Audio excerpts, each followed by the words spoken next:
Hello friends, welcome to quick revision point. My name है Raksha Srivastava. Friends, आज हम social studies के इंपॉर्टेंट क्वेश्चन को डिस्कस करेंगे जो कि फ्रेंड एग्जाम के लिए इंपॉर्टेंट है। ओके, तो स्टार्ट करते हैं। फर्स्ट क्वेश्चन क्या है? कंधार अफगानिस्तान से प्राप्त अशोक के अभिलेख दो लिपियों में लिखे हुए हैं और वे जो है फ्रेंड, ए है यूनानी तथा अरामेइक, बी है यूनानी तथा पाली, सी है अरामेइक तथा पाली एंड डी है अरामेइक तथा लैटिन। तो कंधार अफगानिस्तान से प्राप्त अशोक के अभिलेख दो लिपियों में लिखे हुए हैं और वे जो हैं फ्रेंड यूनानी तथा अरामेइक हैं। Okay, right answer is A. आगे देखेंगे, निम्नलिखित में से भारत के किस रेगुलेटिंग एक्ट के अंतर्गत एक नए सर्वोच्च न्यायालय की स्थापना की गई थी? तो ए है 1774 के रेगुलेटिंग एक्ट, बी है 1793 के रेगुलेटिंग एक्ट, सी है 1858 का भारत सरकार अधिनियम एंड डी है 1773 के रेगुलेटिंग एक्ट। तो निम्नलिखित में से भारत के किस रेगुलेटिंग एक्ट के अंतर्गत एक नए सर्वोच्च न्यायालय की स्थापना की गई थी? तो वो की गई थी फ्रेंड 1773 के regulating act. Okay, right answer is D. आगे देखेंगे, नेक्स्ट क्वेश्चन क्या है फ्रेंड? कथन ए तथा आर को पढ़िए तथा सही विकल्प को चुनिए।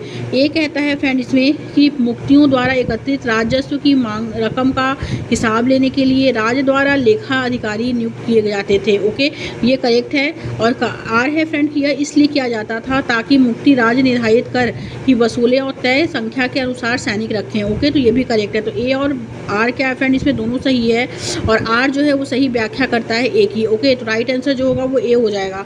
आगे देखते हैं, शत्रु राज्य द्वारा आक्रमण के मुख्य लक्ष्य मंदिर थे क्योंकि ए है मंदिर को सरलता से अधिकार में लिया जा सकता था, बी है मंदिर बहुत समृद्ध थे, सी है मंदिर शक्ति एवं संपत्ति को निरूपित करते थे एंड डी है मंदिर का निर्माण परिधियों पर किया गया था। ओके, तो शत्रु राज्य द्वारा आक्रमण के मुख्य लक्ष्य मंदिर थे क्योंकि मंदिर शक्ति एवं संपत्ति को निरूपित करते थे। राइट आंसर जो होगा फ्रेंड वो सी हो जाएगा। आगे देखते हैं, निम्नलिखित कथन ए तथा बी को पढ़िए तथा उपयुक्त विकल्प का चयन कीजिए।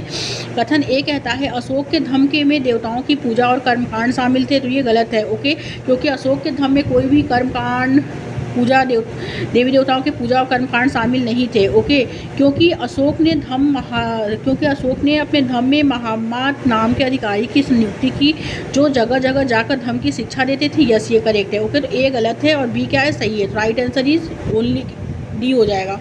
आगे देखेंगे, निम्नलिखित में से चोल वंश के संबंध में कौन सा सही है? ओके, तो ए है फ्रेंड इसमें राजराजा चोल ने गंगईकोंड चोलपुरम नामक एक राजधानी बनाई और बी है फ्रेंड राजेंद्र चोल ने बृहदेश्वर मंदिर का निर्माण करवाया, सी है चोल मंदिर शिल्प उत्पादन का केंद्र थे, व्यापारियों के संगठन को सभा के रूप में जाना जाता था। ओके, तो निम्नलिखित में से चोल वंश के संबंध में कौन सा सही है? चोल मंदिर शिल्प उत्पादन का केंद्र थे। ओके, राइट आंसर जो होगा वो सी हो जाएगा। आगे देखते हैं, ए और बी कथन पर वुड के नीति पत्र के संदर्भ में विचार कीजिए और सही उत्तर का चयन करना है। वुड का नीति पत्र यह तर्क देता था कि यूरोपीय शिक्षा से भारतीयों के नैतिक चरित्र का उत्थान होगा। ओके, तो ये क्या है फ्रेंड, ये करेक्ट है क्योंकि पूरब का साहित्य त्रुटि रहित है। तो ये क्या है फ्रेंड, ये गलत है। ओके, ए सही है, बी गलत है। तो राइट आंसर इज सी। आगे देखते हैं फ्रेंड, नेक्स्ट क्वेश्चन क्या है? निम्नलिखित का मिलान मुगल साम्राज्य के संदर्भ में कीजिए तो उपयुक्त विकल्प का चयन कीजिए। तो फर्स्ट है फ्रेंड संग्राम और सन है। ओके, ए है चौसा का संग्राम। चौसा का संग्राम जो है फ्रेंड वो 1539 ईस्वी। ए का जो हो जाएगा वो थर्ड हो जाएगा। ओके, कन्नौज का संग्राम जो है वो है 1540 ईस्वी, बी का 4 हो जाएगा। खानवा का संग्राम जो है फ्रेंड वो है 1527 ईस्वी, सी का फर्स्ट हो जाएगा। एंड चंदेरी का संग्राम जो है फ्रेंड वो है 1528 ईस्वी। ओके, तो डी का जो होगा वो सेकंड हो जाएगा। चौसा का संग्राम जो है फ्रेंड 1539 ईस्वी में है, कन्नौज का संग्राम 1540 ईस्वी, खानवा का संग्राम जो है वो है इसमें 1527 ईस्वी एंड चंदेरी का संग्राम जो है वो 1528 ईस्वी है। तो राइट आंसर जो होगा फ्रेंड वो डी हो जाएगा। आगे देखते हैं फ्रेंड, नेक्स्ट क्वेश्चन क्या है? मुख्य भक्ति संतों के संदर्भ में निम्नलिखित का मिलान कीजिए और उपयुक्त विकल्प का चुनाव करना है। नमलवर जो है फ्रेंड वो होते दक्षिण भारत से आए थे। नमलवर जो होते थे वो दक्षिण भारत से आए थे। ए का सेकंड हो जाएगा। ओके, तो ए का सेकंड दो ऑप्शन में नहीं दिया है। तो ओके, तो ये दो ऑप्शन ए और डी तो इनकरेक्ट हो जाएगा। ओके, चैतन्य देवा पूर्वी भारत से आए थे। ओके, बी का 4 हो जाएगा। बी का 4 एक ही ऑप्शन में सी में दिया है तो सी में राइट हो जाएगा। सूरदास जो थे फ्रेंड वो उत्तर भारत से आए थे और नरसिंह मेहता जो थे वो आए थे पश्चिम भारत से। ओके, तो ए का जो होगा फ्रेंड वो सेकंड होगा, बी का थर्ड हो जाएगा, बी का जो होगा 4 हो जाएगा, सी का थर्ड हो जाएगा एंड डी का फर्स्ट हो जाएगा। तो राइट आंसर इज सी। आगे देखते हैं फ्रेंड, गुलामगिरी किताब किसने लिखी है? ए है ज्योतिराव फुले, बी है हरिदास ठाकुर, सी है श्री नारायण गुरु एंड डी है मुमताज़ अली। तो गुलामगिरी किताब जो लिखी है फ्रेंड वो ज्योतिराव फुले ने लिखी है। ओके, सत्यशोधक समाज की भी स्थापना ज्योतिराव फुले ने की है और लखनऊ में ओके, और श्री नारायण गुरु ने ओरू जाति ओरू देवम ओरू मंडलम की स्थापना की है। ओके, ये श्री नारायण गुरु ने कहा है। और तो इसमें जो और मुमताज़ अली जो थी फ्रेंड वो लखनऊ अधिवेशन से जुड़ी हुई थी। ओके, तो गुलामगिरी किताब किसने लिखी है? तो वो लिखी है ज्योतिराव फुले ने। Right answer is A. Okay, मानव जाति के लिए एक जाति एक धर्म एक ईश्वर का प्रसिद्ध जो है नारा किसने दिया था? तो ए है ज्योतिराव फुले ने, बी है डॉक्टर भीमराव अम्बेडकर ने, सी है नारायण गुरु ने एंड डी है ईवी रामास्वामी नायकर ने। ओके, तो मानव जाति के लिए एक जाति एक धर्म एक ईश्वर का प्रसिद्ध नारा जो दिया था फ्रेंड वो दिया था नारायण गुरु ने। राइट आंसर जो होगा वो सी हो जाएगा। और सत्यशोधक समाज की स्थापना ज्योतिराव फुले ने की थी। मसौदा समिति का अध्यक्ष हम डॉक्टर भीमराव अम्बेडकर को कहते हैं। ओके, तो नारायण गुरु राइट आंसर ही सी हो जाएगा। आगे देखते हैं फ्रेंड, 1905 में बंगाल में स्वदेशी आंदोलन सबसे सशक्त था। किस क्षेत्र में जो था किस क्षेत्र में इस आंदोलन को वंदे मातरम आंदोलन के भी नाम से जाना जाता है? तो स्वदेशी आंदोलन को 1905 में बंगाल में स्वदेशी आंदोलन सबसे सशक्त था। किस क्षेत्र में इस आंदोलन को वंदे मातरम आंदोलन के नाम से भी जाना जाता है? ए है बिहार, बी है उत्तर प्रदेश, सी है महाराष्ट्र एंड डी है आंध्र प्रदेश। तो आंध्र प्रदेश में 1905 में बंगाल में स्वदेशी आंदोलन सबसे सशक्त था और आंध्र प्रदेश में स्वदेशी आंदोलन को वंदे मातरम आंदोलन के नाम से जाना गया है। Okay, Andhra Pradesh right answer ही डी। आगे देखते हैं फ्रेंड, निम्नलिखित कथन ए तथा आर को पढ़िए और उपयुक्त विकल्प का चयन करना है। अभिकथन ए कहता है नमक के उत्पादन एवं बिक्री पर राज्य का एकाधिकार था। यस, ये करेक्ट है। एंड कारण आर है कि महात्मा गांधी ने इस विषय को तोड़ा और क्योंकि नमक पर टैक्स कर वसूलना पाप है और यह भोजन का बुनियादी हिस्सा है। तो यस, ये भी करेक्ट है। तो ए और आर क्या है फ्रेंड? दोनों सही है और आर जो है ए की सही व्याख्या करता है। राइट आंसर इज ए।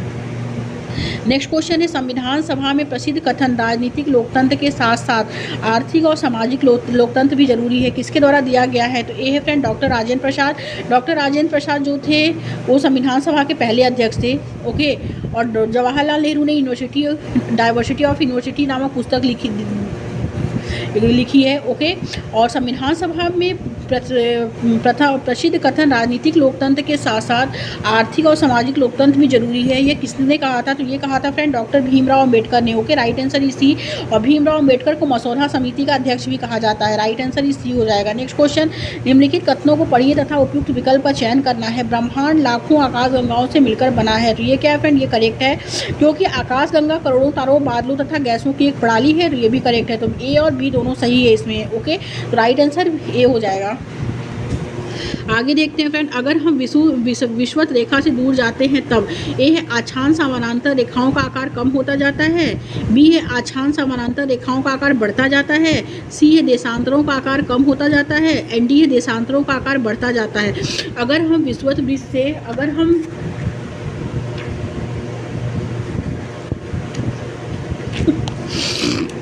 अगर हम विषुवत रेखा से दूर जाते हैं, ओके, अगर हम विषुवत रेखा से दूर जाते हैं तब आछान समानांतर रेखाओं का आकार कम होता जाता है।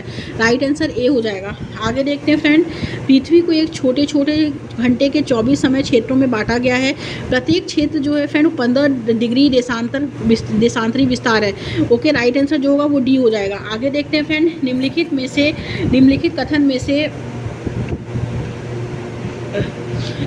में से कौन सा कथन चंद्रमा के बारे में सही है? ओके, ए है चंद्रमा पर जीवन अनुकूल परिस्थितियां नहीं है। तो चंद्रमा पर जीवन की अनुकूल परिस्थितियां नहीं है, ये क्या? ये करेक्ट है। ओके, बी है फ्रेंड चंद्रमा की सतह पर पर्वत मैदान व गड्ढे नहीं है, ये गलत है। ओके, और सी क्या है? क्योंकि गड्ढे नहीं है दिया गया है। चंद्रमा पर सतह पर्वत भी है, मैदान भी है, गड्ढे भी हैं। ओके, बहुत सारे।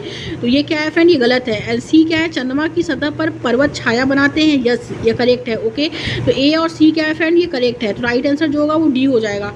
नेक्स्ट क्वेश्चन देखते हैं फ्रेंड, दिए गए कथन के आधार पर महासागर की पहचान करना है। यह सबसे गहरा महासागर है। ओके, तो और बी क्या है? अंतर्राष्ट्रीय तिथि रेखा इससे होकर गुजरती है। एंड सी है यह इतना बड़ा है कि सभी महाद्वीप इसके अंदर समा सकते हैं।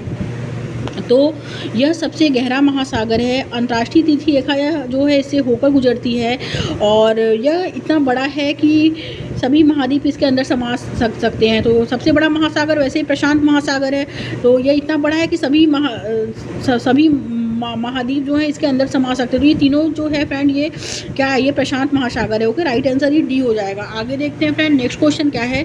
नीचे दिए गए कथनों के आधार पर महाद्वीप को पहचानना है। यहाँ विश्व की सबसे लंबी नदी पाई जाती है। ओके, बी है यहाँ विश्व का जो है सबसे बड़ा मरुस्थल जो है वो पाया जाता है। सी है इसका कुछ भाग उत्तरी गोलार्ध में तथा कुछ भाग दक्षिणी गोलार्ध में पाया जाता है। ए है एशिया, बी है यूरोप, सी है उत्तरी अमेरिका एंड डी है अफ्रीका। तो इसे हम अफ्रीका महाद्वीप कहते हैं। राइट आंसर ही डी।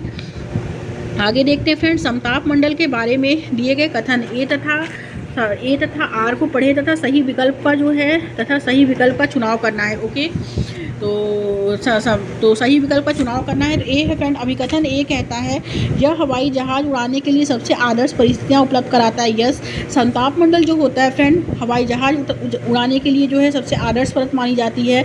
ओके, क्योंकि यह जो है बादलों से विहीन होता है मंडल।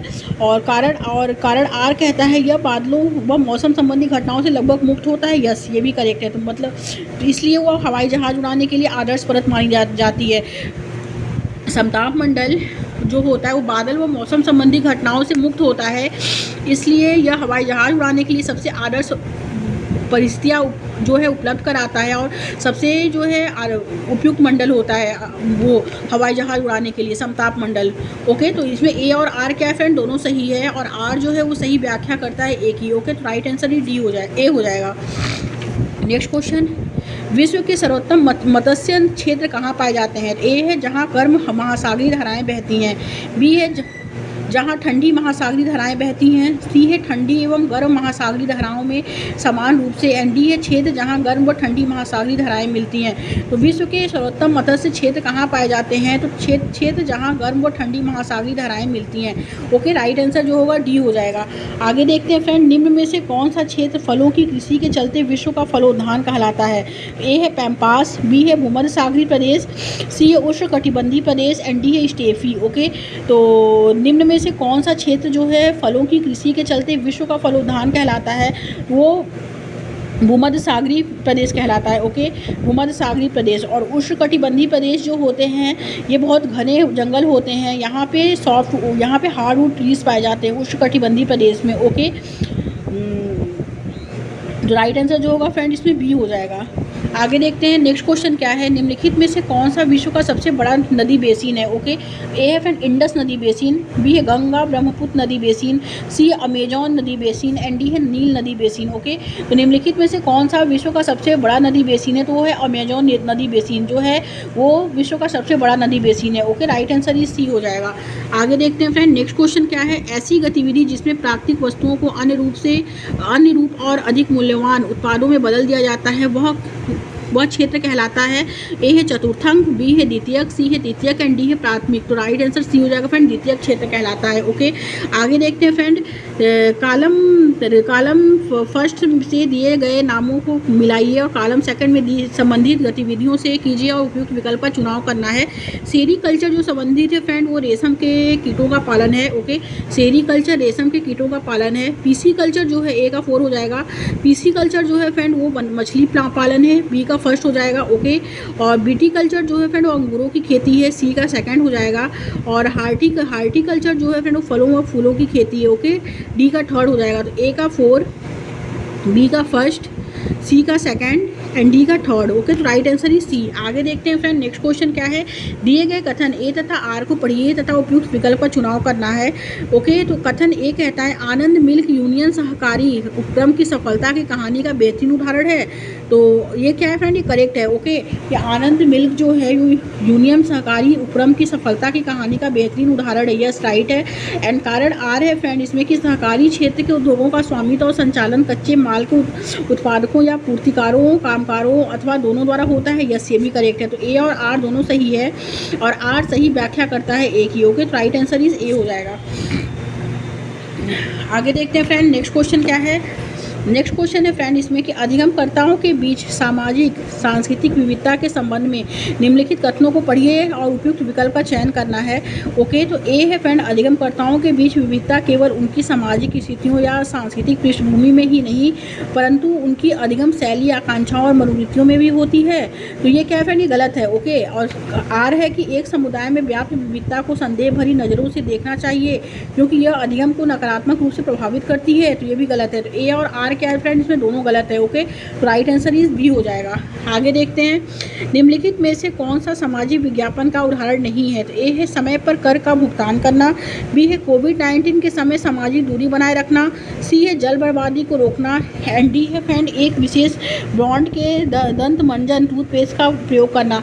तो निम्नलिखित में से कौन सा सामाजिक विज्ञापन का उदाहरण नहीं है। तो वो है फ्रेंड इसमें एक विशेष ब्रांड के दंत मंजन का प्रयोग कर। ओके, राइट आंसर जो होगा वो डी हो जाएगा। आगे देखते हैं, भारतीय संसद के अंतर्गत आते हैं।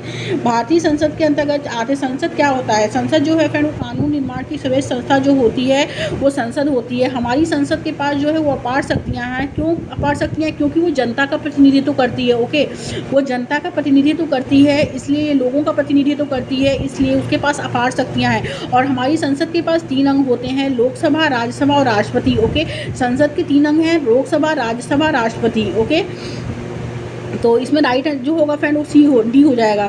नेक्स्ट क्वेश्चन देखेंगे, विपक्ष किस प्रकार सरकार की जवाबदेही को सुनिश्चित करता है। ओके, तो विपक्ष जो है फ्रेंड, ए है सरकार की नीतियों व कार्यक्रमों की रचनात्मक आलोचना द्वारा, बी है जनमानस की राय को व्यक्त करके, सी है सत्ताधारी दल की निरंकुशताओं पर रोक लगाकर एंड डी है संसद में बाधाएं डालकर। ओके, तो विपक्ष किस प्रकार जो सरकार की जवाबदेही को सुनिश्चित करता है, वो करता है सरकार की नीतियों व कार्यक्रम की रचनात्मक आलोचना द्वारा जो है फ्रेंड वो सुनिश्चित करता है। राइट आंसर जो होगा वो ए हो जाएगा। आगे देखते हैं फ्रेंड, नेक्स्ट क्वेश्चन क्या है। नेक्स्ट क्वेश्चन है फ्रेंड इसमें कि निम्नलिखित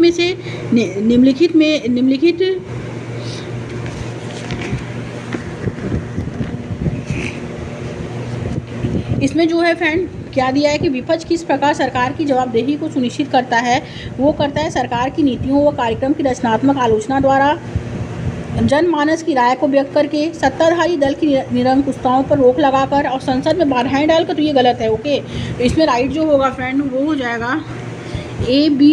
इसमें राइट जो होगा वो हो जाएगा ए, बी और C. Okay, correct answer is A. आगे देखते हैं फ्रेंड, नेक्स्ट क्वेश्चन क्या है। भारतीय और विदेशी कंपनियों दोनों के द्वारा बड़े शहरों में कॉल सेंटर स्थापित करने के लिए भारत एक पसंदीदा गंतव्य बन गया है। इसके पीछे के संभावित कारण क्या है। ए है क्रम श्रमिक लागत, बी है अंग्रेजी बोलने वाली आबादी, सी है सुविधाजनक समय क्षेत्र एंड डी है विशेष आर्थिक क्षेत्र। तो इसमें ए, बी, सी, डी राइट हो जाएगा। तो राइट आंसर ही डी।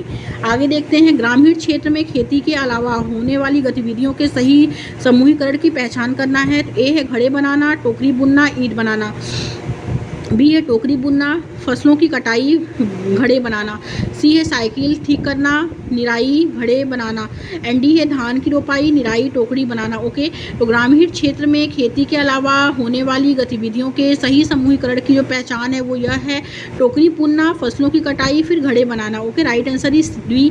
नेक्स्ट क्वेश्चन देखते हैं फ्रेंड, लोकतंत्र की प्रमुख विशेषता की पहचान करें। तो ए है फ्रेंड संघ का शांतिपूर्ण समाधान, बी है समानता, सी है न्याय एंड डी है आरक्षण। तो लोकतंत्रों की प्रमुख विशेषता की पहचान जो है वो है संघर्ष का, इसमें जो है फ्रेंड वो है संघर्ष का शांतिपूर्ण समाधान। ओके, राइट आंसर इज ए।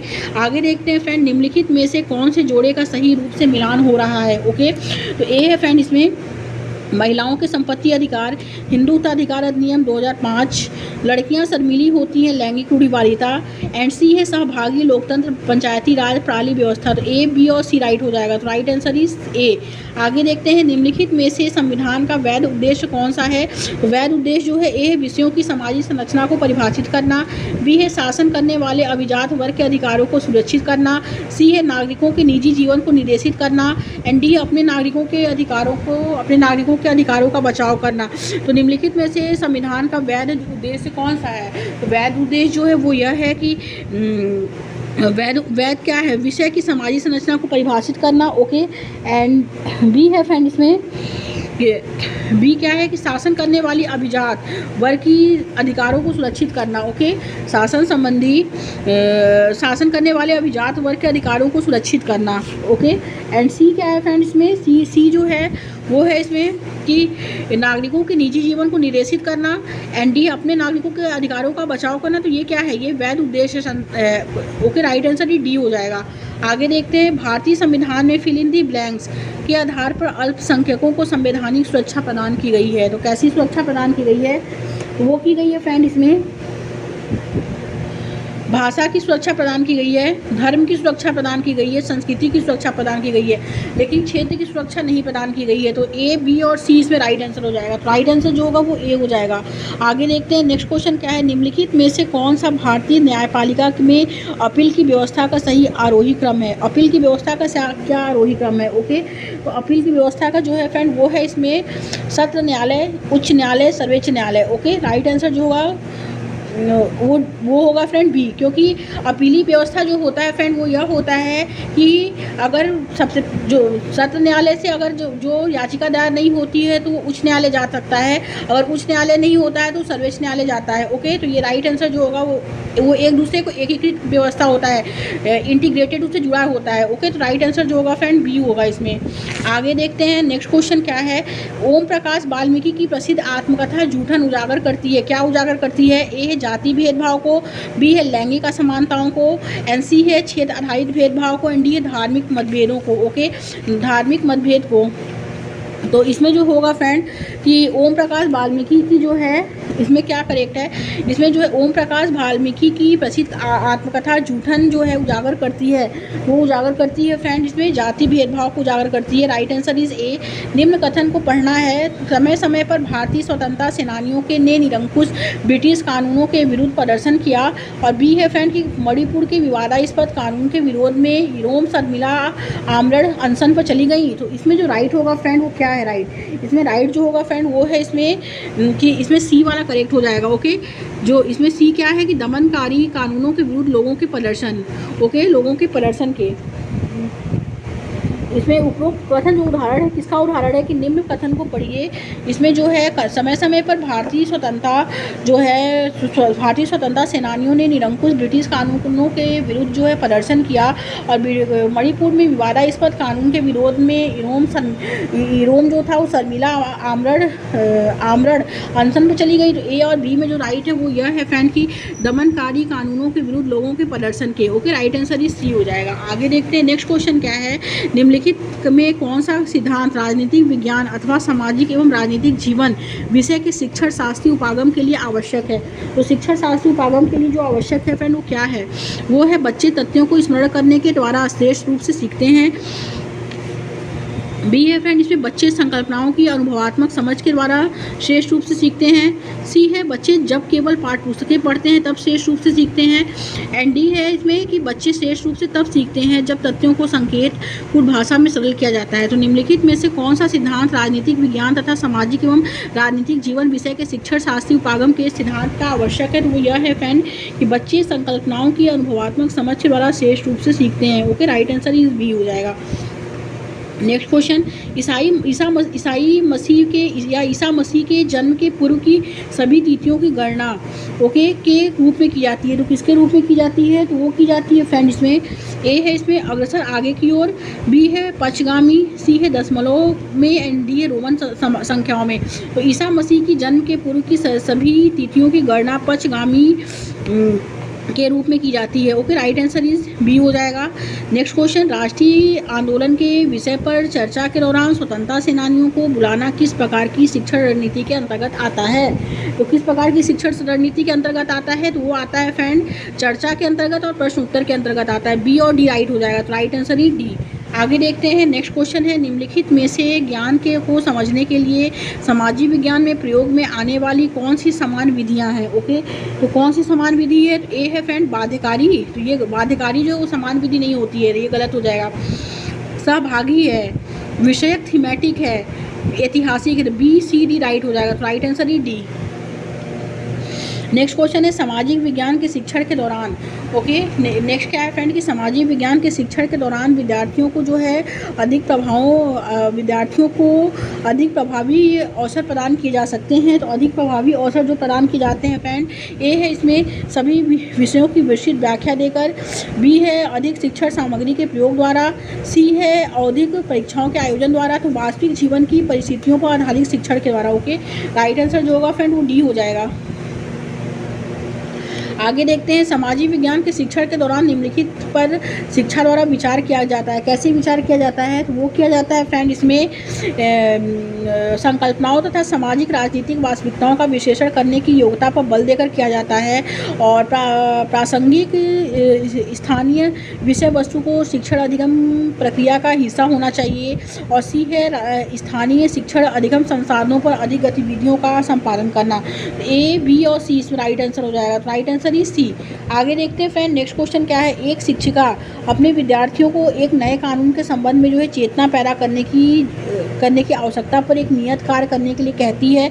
वह ए है विद्यार्थियों को इसके बारे में दैनिक समाचार पत्र में लिखने के लिए कह सकती है। ओके, और बी क्या है फ्रेंड इसमें? बी है, यस ये करेक्ट है। एंड बी है फ्रेंड कि विद्यार्थियों को सहपाठियों के साथ इससे संबंधित एक प्रयोजन पर काम करने के लिए कह सकती है। ओके, और सी क्या है फ्रेंड इसमें कि विद्यार्थियों को प्रावधानों को सीखने और परीक्षा में भाग लेने के लिए कह सकती है। ये गलत है, ए और बी राइट हो जाएगा। तो राइट आंसर इज ए।